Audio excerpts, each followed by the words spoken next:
Well, I'm so excited. Today we have some of our partners that work with us on our trips that we host annually. Right now we have 3 trips that we're hosting, and unfortunately one of our partners wasn't able to make it, but we are so lucky to have some of our other partners, specifically one who helps us host our Texas trip, and the others that help us host our first responder focused trip. Just want to take some time and go around the table and have everyone introduce themselves. Sally, do you want to kick us off? Sure. I'm Captain Sally Black. Been a professional fishing and hunting guide for 23, almost 24 years. And just recently sold my hunting and fishing lodge that I have down here, but I'm still here. Everything's the same, except I don't sign the big checks anymore. And sorry? I was just going to say, in a beautiful lodge that it is. It's really nice. And my husband and I built it after our house burned down. Well, we had a little lodge here on the same property. In 2014, it burned down. And then he and I lived in a 28-foot travel trailer in our backyard for 2 years while we rebuilt what we have here, which is his dream. It was really his dream. And so we developed our business. We were both independent guides before we got married, and then we merged our businesses and our lives. And it was very successful, and all of our clients really enjoyed it here. Unfortunately, my husband passed away in October of 2019 and had a sudden heart attack at 57. And so I know that he would have wanted me to continue this business, and I did for 2 years. And then I decided to pass it on to somebody else.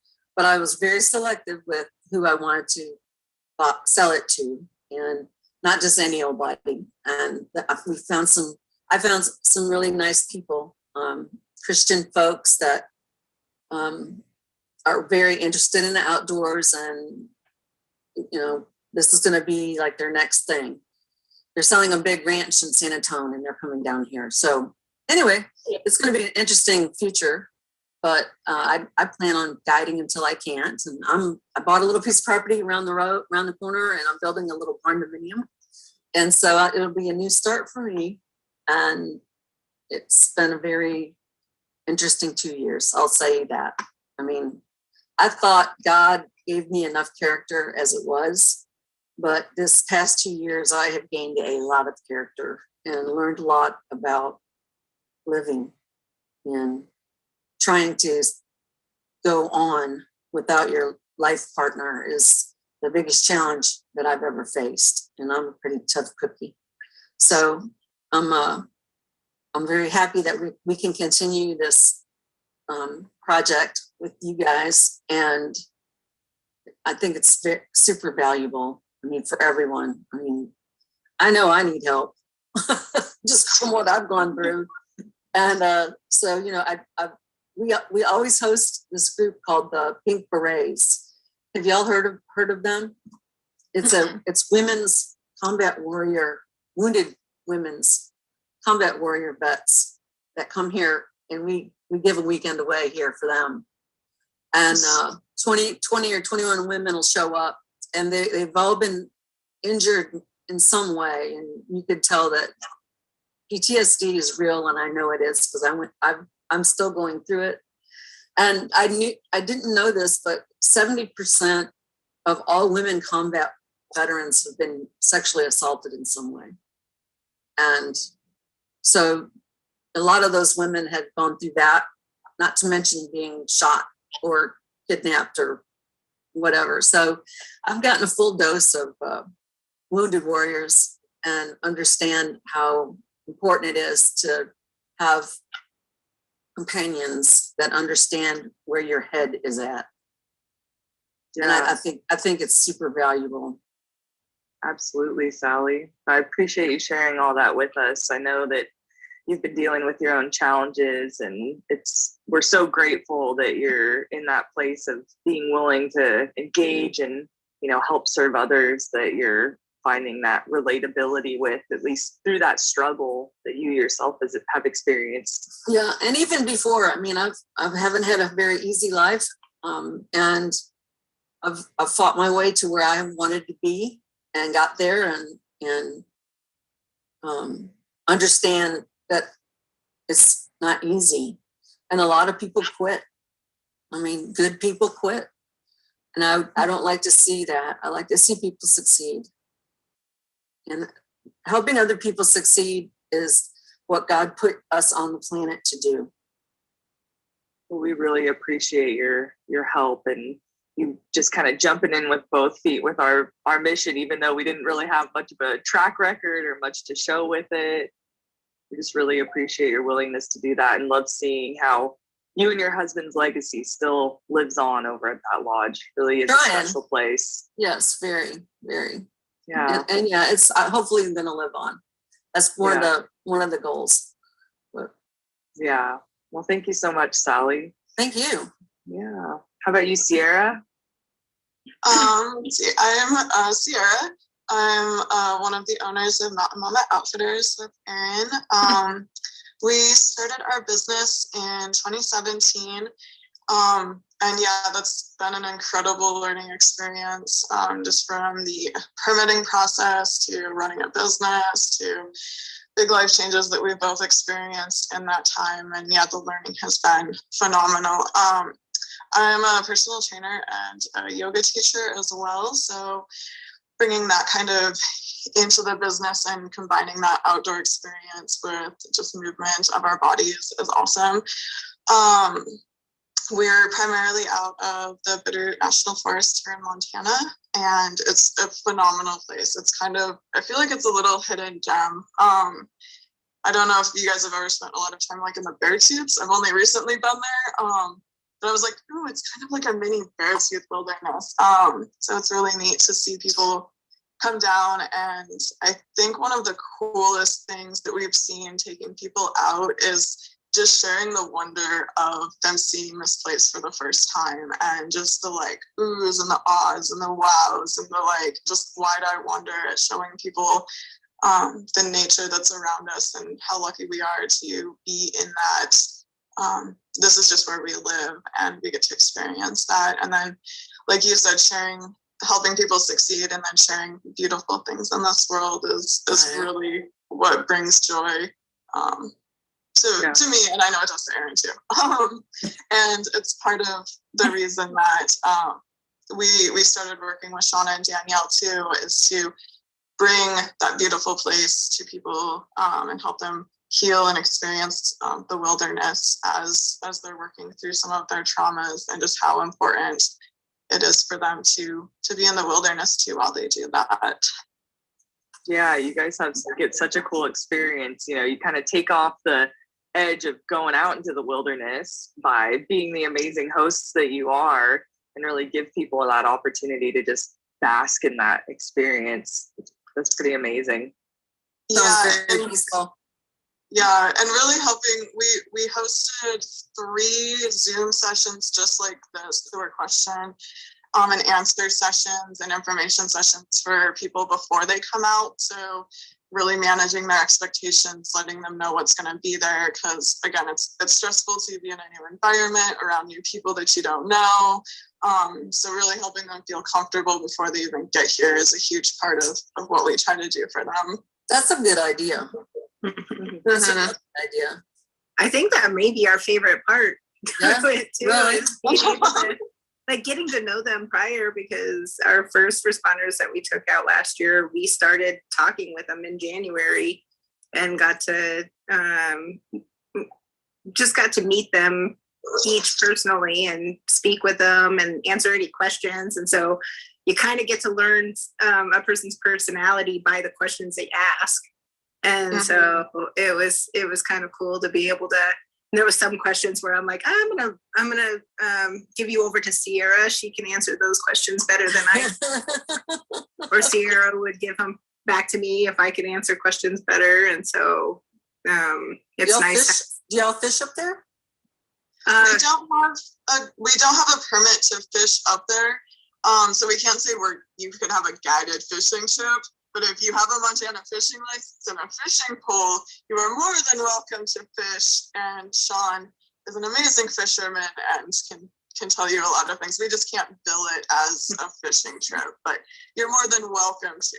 You would not want to go fishing with me, though. I think I scare them away. They're like, Sierra's near. They can feel my energy. I'm just kidding.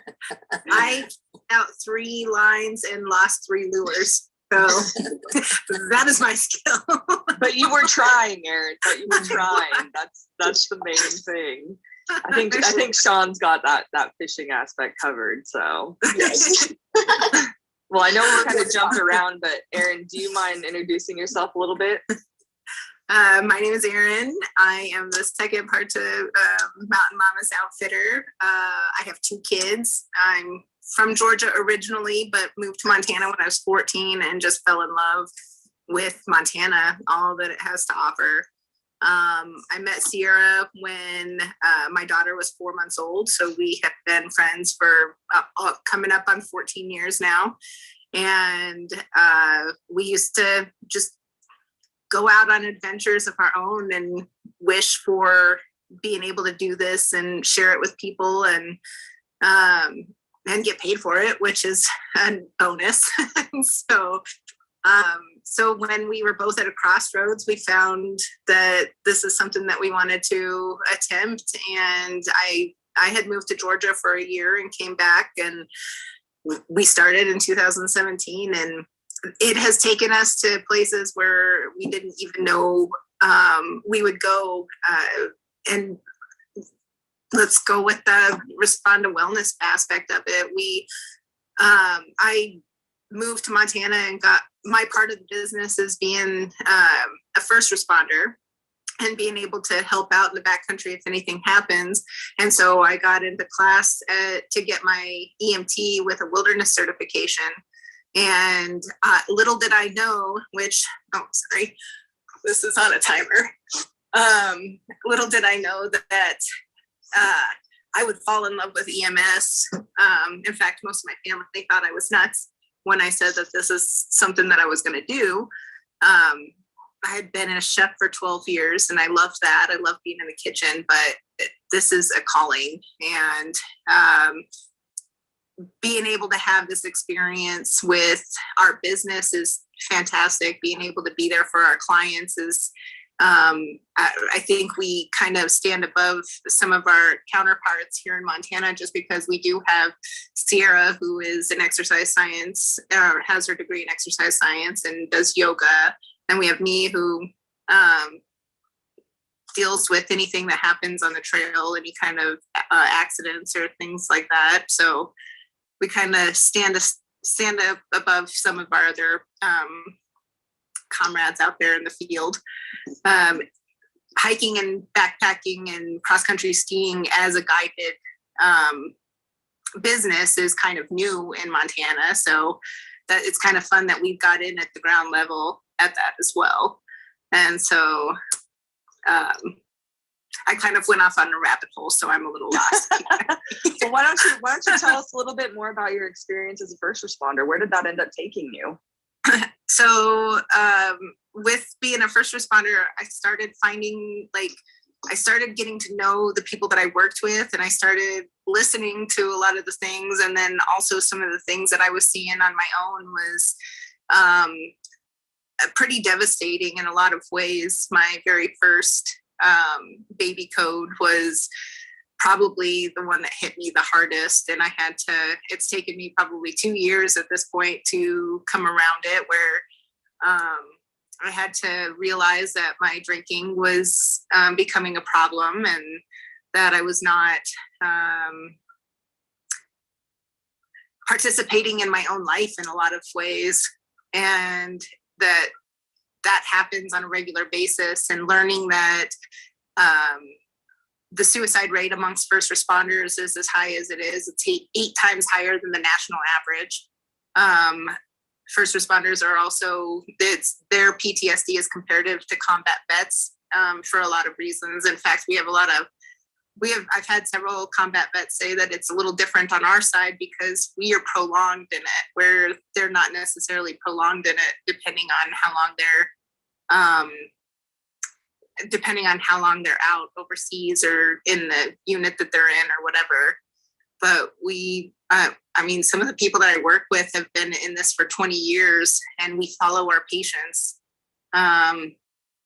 through to the end on a lot of cases. And so I just started at a new position right outside of the hospital, or that works with the hospital too. And so getting to follow our patients is a little easier when we bring them to the ER. Then we can follow them all the way through to their next, until they're out of the hospital. So we get to know people a little bit, and that can be tough on first responders as well. And so, I don't know, kind of, it makes me emotional sometimes. Sure. To Absolutely. Talk about. So there was pretty bad. There was a pretty bad situation that happened last Friday, and that's something that even if you're not on the call, you know who was on the call. You know so much information about it because you can read all of the notes on it, and that's even hard. It's even hard to know that this kind of stuff happens in your community, and so it weighs on a lot of people, and it makes a lot of sense why the national average is so high. And then finding out that, I mean, I did not realize the numbers were so high as far as volunteer. So 80% of the first responders in the United States are volunteer based. And so that means they don't get benefits. They don't have a lot of access to mental health. And even the first responders that are, like the one company that I work for in Missoula, they're a private owned. And so you get little pay. Half of the staff is part-time, even though most of the time you're working more than 40 hours a week, you're still considered part-time. So you don't get a benefit package. So having to deal with your mental health on your own is the big deal. So that's why organizations like this and what Evoke Changes Outdoors is doing for first responders is just so beneficial. And so we really appreciate kind of what you're highlighting with that, just that there are some similarities between first responders and veterans, and that's definitely why we've been trying to cater to both of those groups, is that you're absolutely exposed to a different experience beyond the average civilian, with that role that you play. And you're really confronting that life-death dynamic, that we're living in, and trauma, physical trauma, mental trauma, emotional trauma. And, so I really appreciate your service out there for the community and just sharing your story and your perception on all of that. Pretty amazing. Well, Sally, you generously donated your lodge for Evoke Changes Outdoors for a nice long weekend back in January 2021. What was it that you saw about Evoke Changes Outdoors that really inspired you to be involved? Well, just knowing Sean, and then understanding what he was trying to accomplish by involving people that were damaged into something that was so pure and perfect, like fishing and hunting. I totally understand how I feel when I'm out on the bay. I mean, this place we call it the last best place on the Texas coast, because it really is. I mean, the whole bay is flanked by giant ranches that will never change, the King Ranch and the Kennedy Ranch. And there's a little strip of humanity where the lodge is at. And when you go out there, it's sort of like Sierra and Aaron being out in their forest. There's no people, there's nobody. You can find arrowheads and walk on shorelines that probably nobody has walked on in, decades, and it's free. And taking people out into that atmosphere after being either, wrapped up in their own personal trauma. And I know how it feels when I go out there. It's like sanctuary, it's freedom, it's peace and quiet. And some places your phone doesn't work, so you don't even have that. And it gives back so much to a human, being out there, it gives you a lot. And you can really see God in everything that you do and everything that's around you and all the beauty that's around you. You really feel God's presence. And I think that is soothing to a human soul. I mean, everything that we're involved in is so heavy all the time. And shaving some of that out of your life is the thing that, I really like to give back to other people. And I see how they react to it. And it's worth every moment of my life. And so that's why I give back to veterans and, military and people that have gone through. I know I have a lot of friends that were in Fallujah and, in Afghanistan, Iraq, and through the war, and saw things that nobody would ever really see. And now women's group, the Pink Berets, I highly recommend y'all look them up. The lady that runs that is Stephanie Gaddis, and she spends all her time in Washington lobbying for women's warriors and wounded veterans. And so she's inspiring, and that whole group is inspiring. And so that's why we do it. That's why we do it. And that's why we're involved with you. We appreciate your willingness to share that little piece of paradise you have. Like you said, there's just something about being able to kind of disconnect and, change your environment in general, but then to be somewhere that is so serene and that creates some of that space, to reflect and to look forward. It's pretty amazing. Yeah. And one day doesn't cut it. 2 days doesn't really cut That's it. Right. But no one ever wants to leave here, and the reason that no one wants to leave here is because it's not real. It's not reality. It's kind of, you're shielded from the crap, the daily crap of being stuck in traffic or in your office, or whatever a person's regular daily routine is. Yeah. You're finally out of it, and you don't want to go back. Yep. Once you get a taste of that. Yeah, it's just so good. Yeah. It's perfect atmosphere. So it's like in the mountains, like what y'all were talking about, Sierra and Aaron, getting out of your own head and seeing how beautiful things are kind of makes you realize that, God is there. God is always there helping you, and you're not alone. And you can kind of let go of some of that angst just by seeing the beauty of nature. You're kind of full to deal with the things that are in your head, and I that's what I like about being out in the woods as well, is just that clarity when you're dealing with the stuff. I mean, if you have a bunch going on and it's weighing on your shoulders, being able to go out there and have it quiet to where everything that's running around in your head can kind of come to the front, and then you can think about it while you're walking around, and you can put it into perspective and have clarity. Right. You can cast it off too. Cry it out, think about it, get rid of it. Absolutely. Kick it to the side. So if people get a chance to experience it, then some people never get out of the city. Some people never see stuff like that. I mean, honestly, never. So that's something that that's the key. Like, we have so little time that's like uninterrupted in our regular lives, whether we have we're run, I love being out in the woods because I'm not run by my Google Calendar. I don't have access to my phone. I don't have to get in my car. I don't have to do any of those things. I just got back from cooking in some hunting camps, and I love it. Like, my commute is 25 feet from my tent to my other tent that I cook in. And it's so much more calm and serene.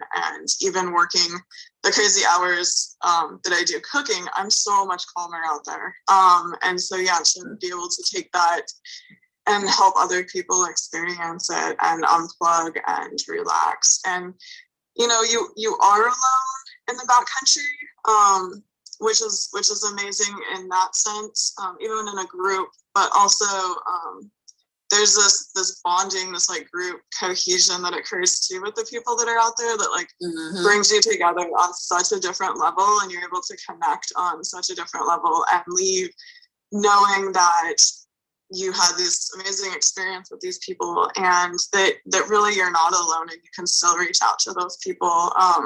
After our trip this summer, it's been amazing that everybody in the group has stayed connected and Nice. and feels that like all over the country.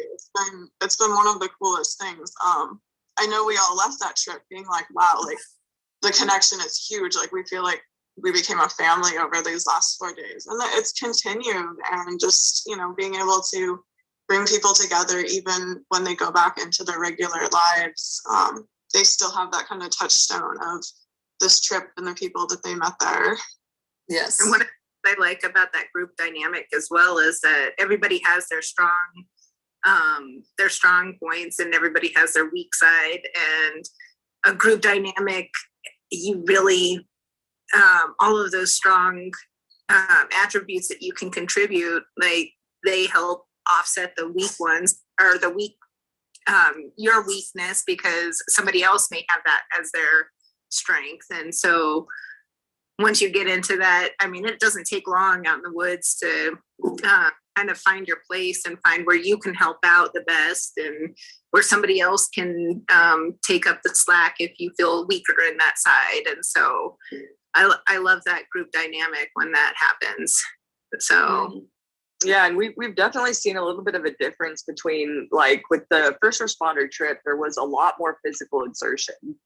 Right off the bat, we're hiking in 6 miles, and then doing multiple miles per day after that, and even extending on that when we went to the Alpine Lake. And so there was a different type of openness that kind of happened, and you brought up a comment about weaknesses and strengths, and a lot of that stuff became a little bit more vulnerable out there specifically, versus the hunting and fishing trips have been a little bit more focused on the activity. And so you start to see people connect and interact because they're both harmonizing, in that same mission. And although they're not as physically exerted, they're kind of feeding off of each other, being receptive to each other, and tuning in to what everybody else's experience is. But I think that physical drain really is what opened that first responder trip up to create that. I mean, there was that real deep connection that we've seen on our veteran hunt that we host in eastern Montana. But again, that one had that physical exertion. There was some guys hiking 70 miles per week on that, the guys who stayed for the longer time. And so that's when we really start to see that connection. Down in Texas, though, it was just a little bit different. It was this openness. They were willing to be a little bit more open and receptive to each other. So that it was still there, it was still present, but there was just a different rawness when you had that like real physical push that we experienced. as with veterans, that it doesn't matter where you're coming from, or if you haven't known those, I like the fact that when we come together, it's like a family still, because you have that same what each other has gone through. And so you just come together, and it's like you've known each other for a long time. Well, I appreciate you sharing your thoughts on that. I definitely agree, and have seen that from the outside. I have not served as a veteran or a first responder myself, but just like you said, there's kind of that similar experience that you have had with your comrades, and connecting just right off the bat through that is very, very powerful experience. And kind of tapping into that, Erin and Sierra, as you're both an incredible hosts with your own women-led outfitting company. And on top of that, you took some initiative to do a bike ride for awareness. Do you mind expanding on that and telling us a little bit about that and your experience? Yeah, so when Erin first got into the EMS world, we'd always wanted to do like a through hike. We still want to do a through hike, but just time constraints on that. But she found this Led by Iron clothing company, and she got some shirts from there. And there was this card for Nextrum, and they're a first responder owned business. They have a clothing line, but their biggest mission is getting help. They have grants and scholarships for mental health and counseling, and even grants to cover funeral costs for first responders if necessary. And they also have the peer-to-peer. Yeah, I was just gonna say that.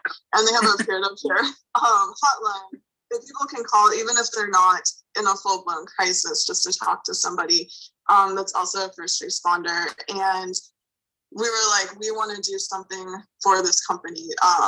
Erin had been at the fire department long enough to, to really realize and recognize like this is something that needs attention. And as like, I'm not a veteran or a first responder.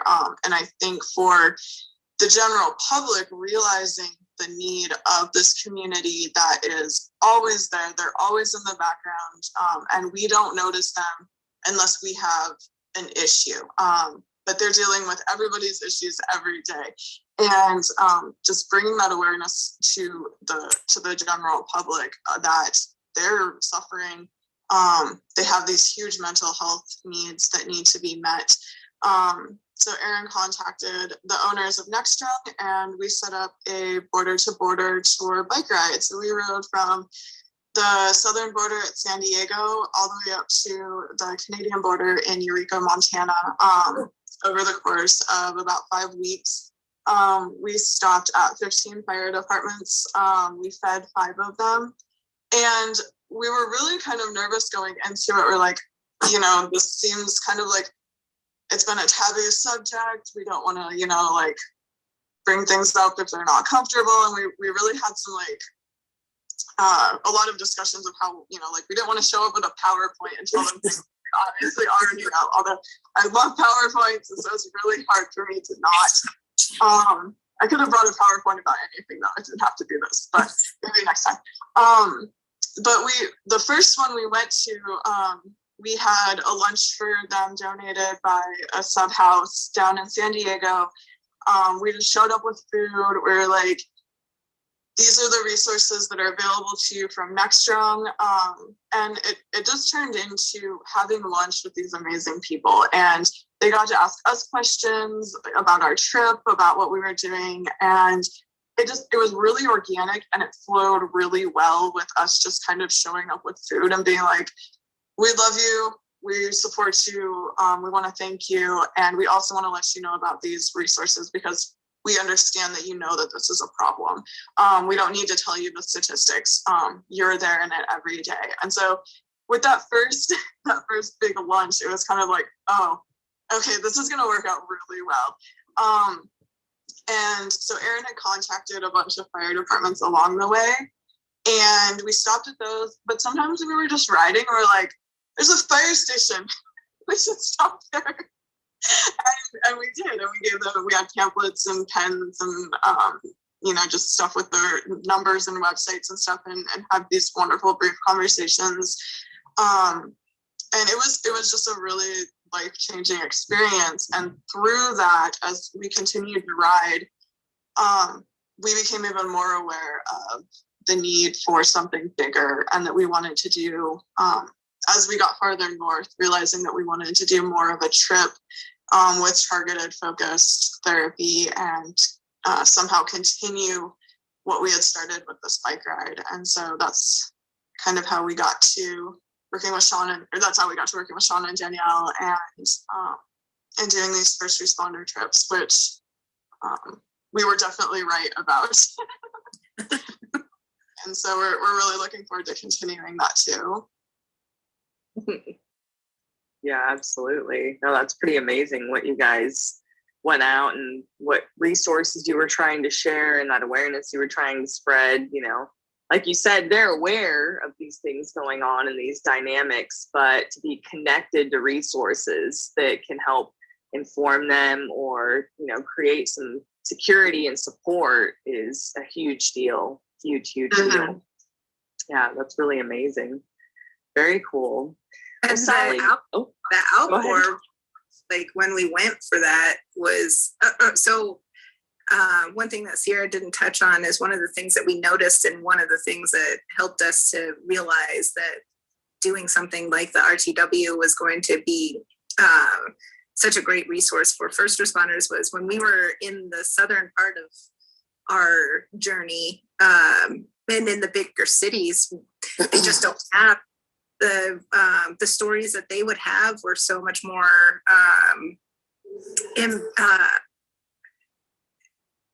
they had a lot more suicide rates amongst their brothers in the fire departments because they didn't have what we have. So we got up into Idaho and Kalispell, and we weren't hearing the stories as much. I mean, they would talk about some of the things that have directly impacted them, but when it came to how they cope with it, one of the firefighters in Kalispell specifically said, "We've got all of this," and he raises his hands and he's like, "We all hunt, we all fish, we raft, we hike and mountain bike and cross country ski and downhill ski." And they just have all of the opportunity to do that, where some of these big city fire departments and EMS companies, they just don't have that outlet. They don't have that place to ground. They don't have that place to go and just be quiet. So that was another big thought in our journey into this kind of a retreat. Yeah, that's some amazing insight for sure. Because it's definitely having that challenge of accessing those resources is a huge deal. I mean, even normally when you have those resources around you, it's easy to get caught up in day to day and, you know, just life in general, but not having them so accessible, I can see would impose such a challenge on top of all of that. That's very amazing. Very cool. Well, Sally, you know, you kind of highlighted some of the more challenging life that you've had to deal with. And then you also have this lengthy background in guiding and fishing and being out in the bay. How have you seen being outdoors and fishing really impact your wellness? Well, I mean, it's not really what I do, it's who I am. So if I'm feeling, I mean, I just, that's my therapy. And I just put my boat in the water and go. And yeah, being a guide for a long time, you know, I've seen all kind of crazy stuff and had a lot of fun. I mean, guiding is a lot of fun. So it is challenging, but it, you know, and I have a great dog, and I've had several real great hunting dogs. And I love the dog part. I mean, I love being with my dog. Well, I have 5 dogs, but one dog in particular, I think she personally saved my life when my husband died. If it wasn't for her, I don't think I would have made it. Honestly, I mean, a dog, a big black lab, and she was always there when I cried, when I couldn't function. She laid on top of me and hugged me and held me with their long paws. And I mean, one dog saved my life. And without her and my outlet, you know, if I'm not on the water every 2 or 3 days, I just lose it. So, you know, being a guide, being an outdoors person, I've owned my own boat since 1985. I started in Rockport when I was 25 years old, and there were no women at the boat ramp then.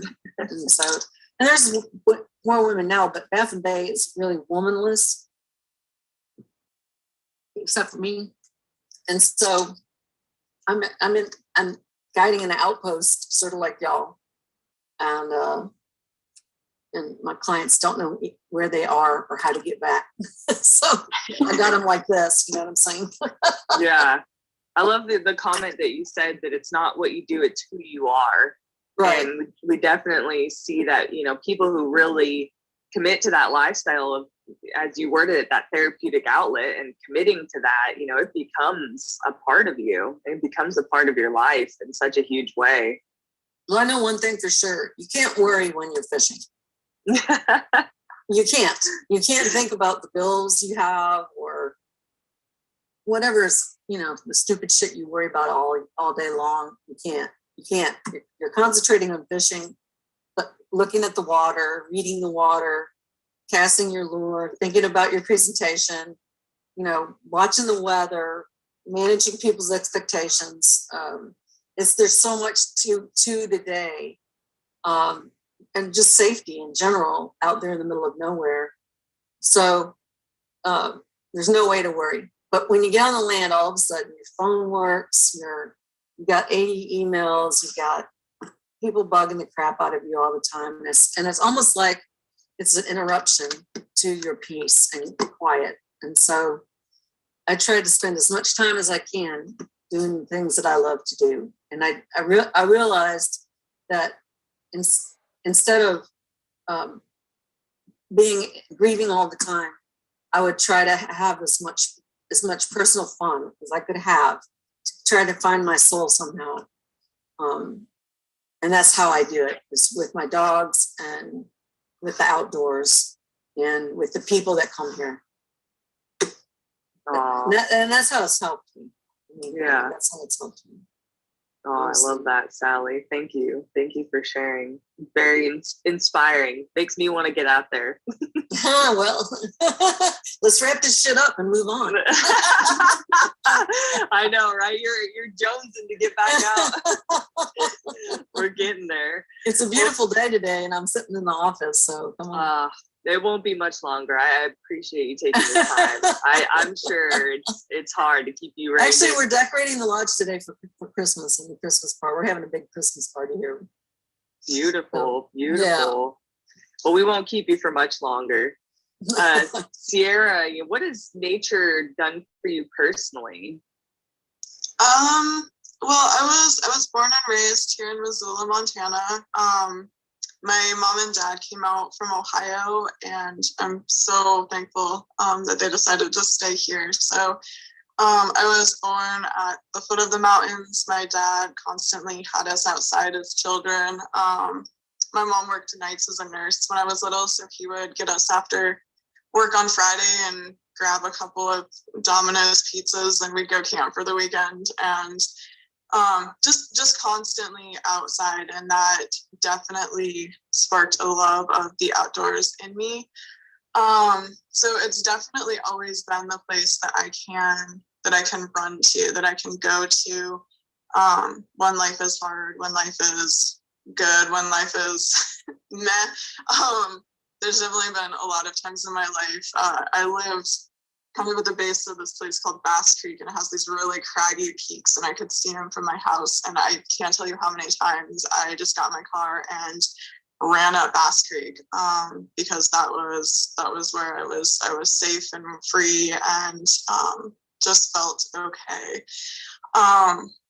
So it's definitely been that sanctuary for me, and a place that I love. This year alone, I've spent close to 4 months sleeping outside. Wow. And then into hunting season, I spent so much time out camping for work, and that was pretty amazing, to just be outside that much. And kind of like I said earlier, like my stress level was so much lower. Like Sally was talking about, you can't worry about things when you're in the backcountry. There's the tasks that keep you alive for the day, and those have to be done, and that's all that there is to do. There's no clock, there's no calendar.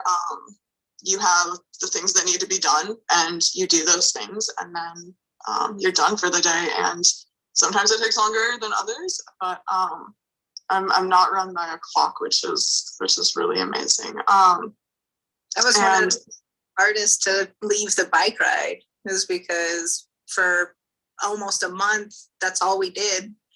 Would get up, breakfast, ride our bikes, have lunch, ride our bikes some more, find a place to camp or stay and have dinner and sleep, and then go back to riding our bikes. And it was hard going back into the real world again after that.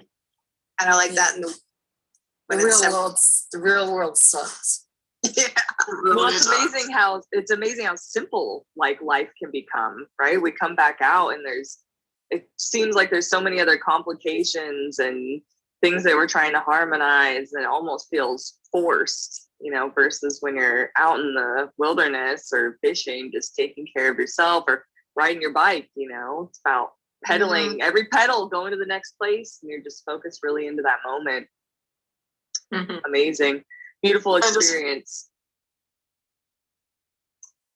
You're very lucky, Sierra, that you get to be out there for 4 months a year. That was really neat. It was challenging in the sense that I missed my family and my kids and boyfriends and friends. And not that there wasn't amazing people out in the backcountry, but that's definitely a challenge. But if I had them with me, I'd sleep 365 days a year in a tent. I was gonna say you'd never be back. Exactly. That's awesome. Very cool. Well, Erin, from your perspective as a first responder, how do you see these types of trips with Evoke Changes Outdoors benefiting first responders specifically? Oh goodness. So we had such a wide range on this first one, and that was pretty fantastic. We had people that were from the big city and some that were from smaller communities, and did have access to outdoor things, but may not have utilized it as much. And one of the women that we had there, she's been out in backcountry or out in the backcountry in her area a lot more, and getting out there to get prepared for coming out to see us was something that was new to her. And I love the fact that she realized how much of a benefit it was to get out there and clear her mind. And she's been a paramedic for, I want to say she's been a paramedic for 20 or 25 years.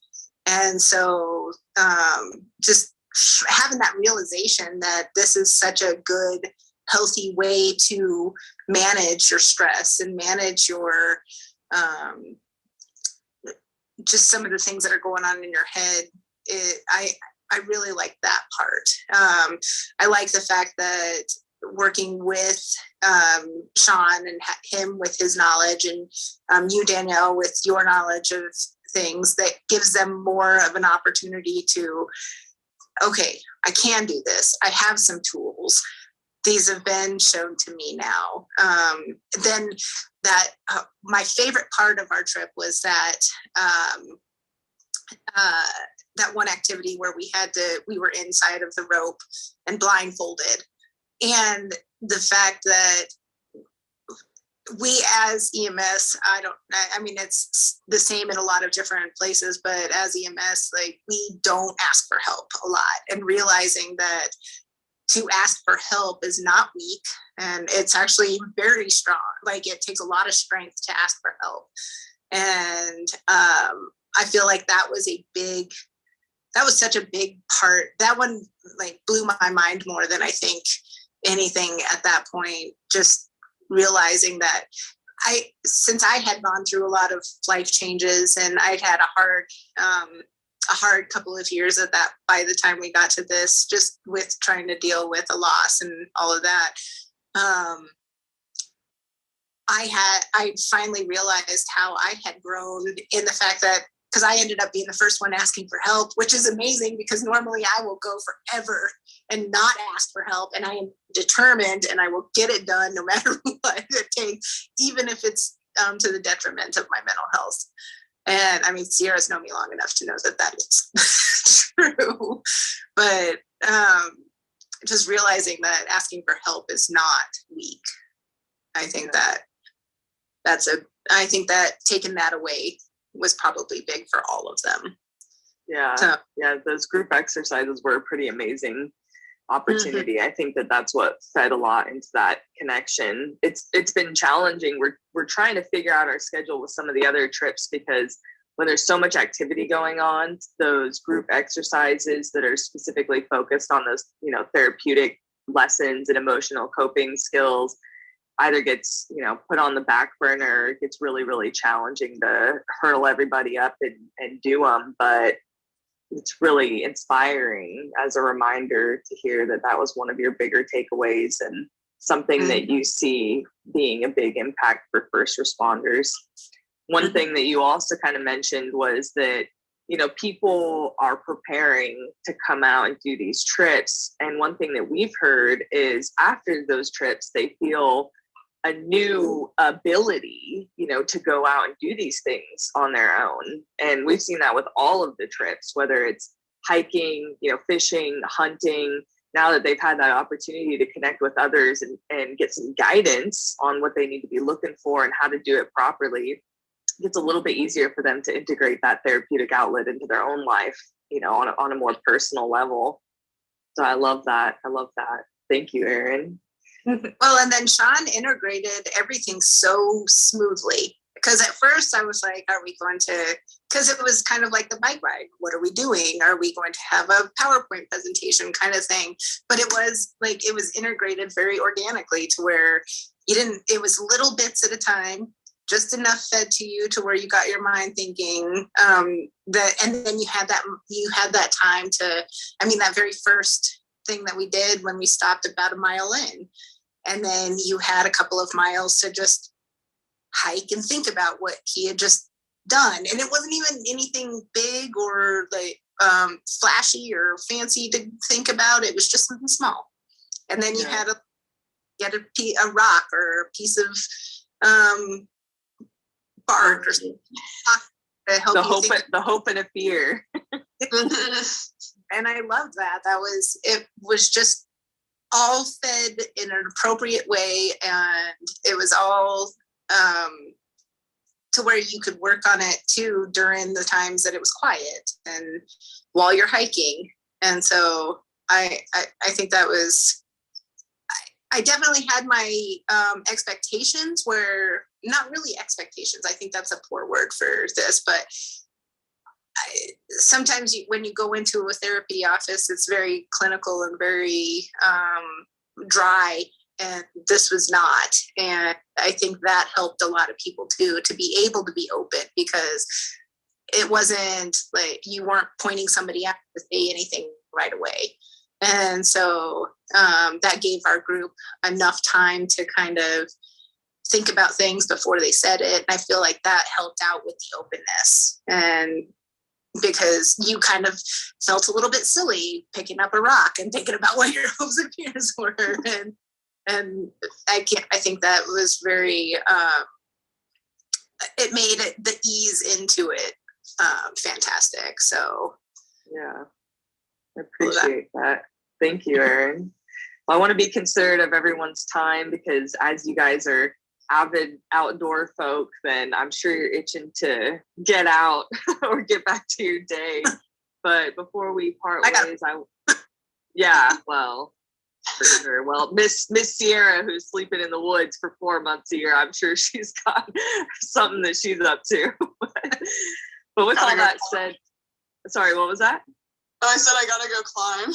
Yeah, exactly. That's awesome. With all that said, you know, I just want to, one last note. If Sierra, we'll start with you. If you were talking with someone who is interested in raising their quality of life, what would be one piece of advice that you would give them? Raising the quality of their life, I feel like for me personally, and I've seen it in so many other people, is finding movement in your life. I've been thinking about that a lot. I've really gotten to dive into my yoga practice, and as I'm moving through those poses, it's like, this just feels like what we as people are supposed to do. We're supposed to move. And whatever that is for you, finding that. I've been thinking about this a lot, but like as children, we just, you know, like you just take off running as fast as you can for like zero reason, and you just run, and you have so much joy in that. And at some point we stop moving for joy. We stop moving for ourselves. We stop just moving in general. And coming back to that and finding whether it's dance or, you know, biking or climbing or hiking or hunting or fishing, whatever that movement is that brings you joy for no other reason than you're just happy doing it.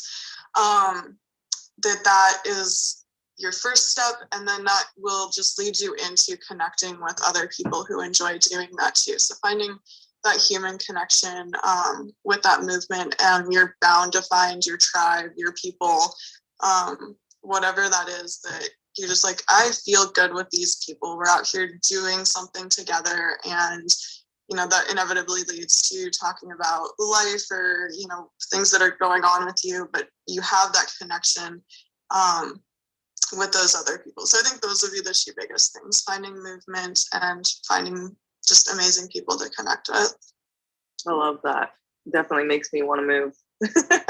Like, yeah, I need to do some yoga. I love that. Great advice. What about you, Erin? If you were talking to someone who wanted to raise their quality of life, what piece of advice would you give them?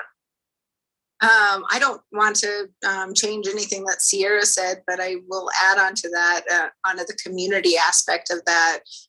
When you find your tribe, you get that. And when you find that community that really enjoys the same things that you do, there's inspiration there, and there is a little bit of a push to better yourself, but you also have a safety net with those people, because they're not going to make fun of you. They're just going to inspire you and push you forward and encourage you to go further. And that encouragement is such a big deal.